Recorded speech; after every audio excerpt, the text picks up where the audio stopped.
Et yo yo yo, ici Pierrick, ou Demi-Molle pour les intimes, et bienvenue dans ce 4e épisode de review de Drag Race France. Et j'espère que cet épisode vous a plu. Exactement comme personne. Ah si, il y a Lulu. Lulu a bien aimé cet épisode. D'ailleurs, si tu nous regardes Lulu, cette semaine nous avons eu le droit à une comédie musidrag. Et les queens ont fait honneur. Enfin, elles ont fait ce qu'elles pu pour rendre hommage à la seule, à l'unique, à la fabuleuse Céline Dion.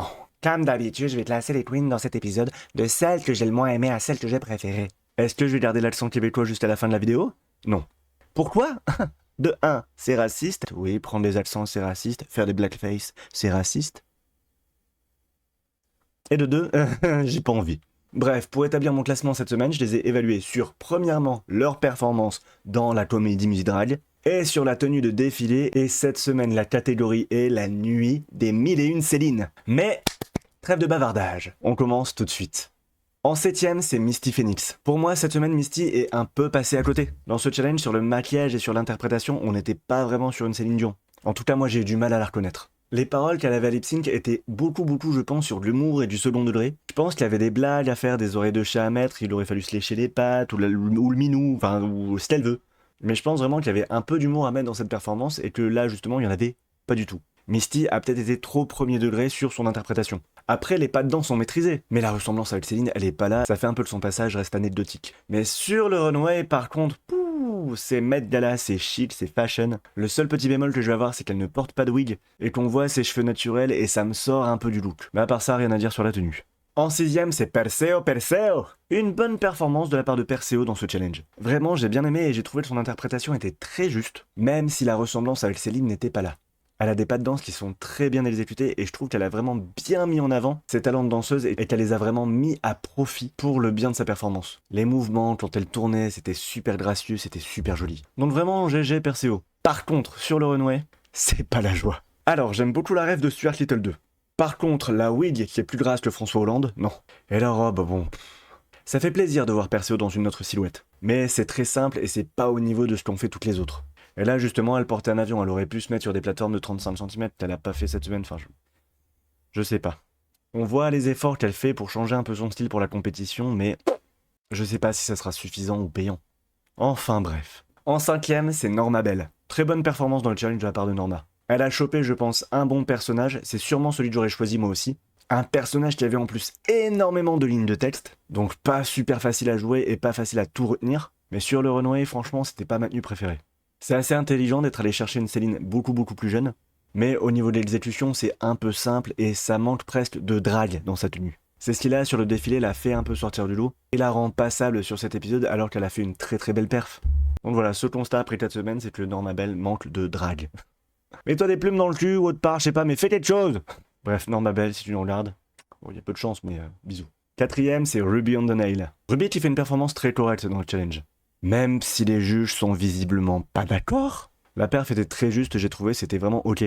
Bon bref, tant pis, parce que de toute façon, sur le runway, c'est une tenue hyper chic, hyper stylée. Et on a eu le droit au retour des lunettes de soleil qui vont faire leur apparition pour Ruby sur chaque runway jusqu'à la finale, à mon avis. L'exécution est super belle, le pantalon tombe très bien.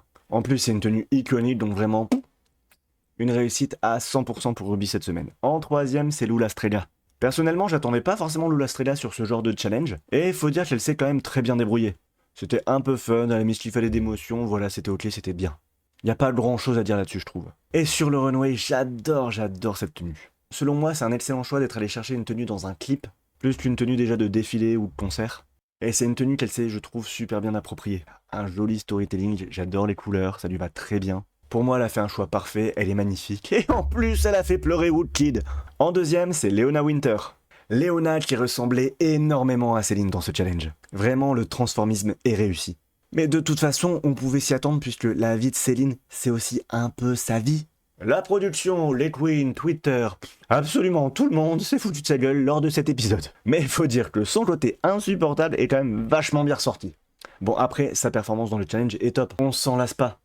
Et sur le runway, c'est super, c'est une belle robe de mariée, très bien imitée, jusqu'au bout de la tiare qui est iconique. Et on était vraiment en plein dans le mille pour la ressemblance avec Céline. Mais de toute façon, avec Leona Winter, c'est toujours très littéral. Alors là, si on parle de Céline, À mon avis, la Zouz était prête à se faire naturaliser canadienne pour gagner le challenge. Hein.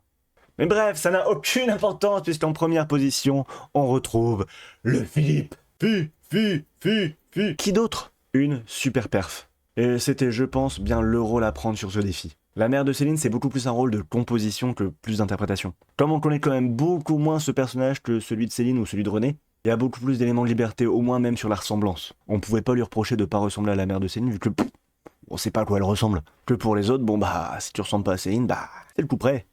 Mais au-delà de ça, elle était très drôle, elle a très bien tenu le rôle, elle avait un bon jeu, elle a fait de très belles apparitions, et le rôle a été tenu jusqu'au bout des doigts. À chaque moment. Parfait. Et sur le runway, oh fucking wow! Cette robe avec ce storytelling, c'est trop bien. L'idée d'avoir pris la robe de mariée et de la présenter comme si elle était restée des années dans une housse. Oh! Ce storytelling, elle donne une histoire à sa tenue, c'est génial! C'est pas juste une interprétation ou une imitation de la tenue. C'est magnifique et à mon avis, il y a des couturiers qui vont s'en inspirer. Je suis sûr que Jacques Mus est déjà sur le coup. Le Philippe. Je t'aime! Cette semaine, je reste quand même un peu déçu pour la comédie musicale. Pour moi, il n'y avait pas beaucoup de décors, il n'y avait pas beaucoup d'effets, les chansons étaient plutôt moyennes. L'année dernière, ils avaient mis la barre vraiment super haut avec la comédie musicale, je trouve. Il y avait beaucoup plus d'efforts. Là, j'ai l'impression que la prod a quand même été beaucoup plus timide. C'est sûrement pour ça aussi que je reste sur ma faim avec cet épisode. Mais bon, cette semaine, personne n'a été éliminé. Ah, waouh! Mais on a quand même eu un lip sync, la battle des mariés pour la victoire. Assez joué entre le Philippe et Leona Winter, et on peut dire que le match était presque inégal. Ah oui, Leona Winter a joué sa vie pour cette chanson. Vous savez, parce qu'elle est un peu comme Céline Dion, chanteuse, mari manager. Bref, elle a tout donné pour la victoire, et elle l'a eu. Avec toujours un petit commentaire condescendant. Ah bah enfin! Bref, on va avoir encore plus de raisons de la détester. Le Philippe repart bredouille, et son talent aura été salué par le jury et les autres queens, et ça ne change rien au résultat. Le Philippe est officiellement la robe queen de la saison.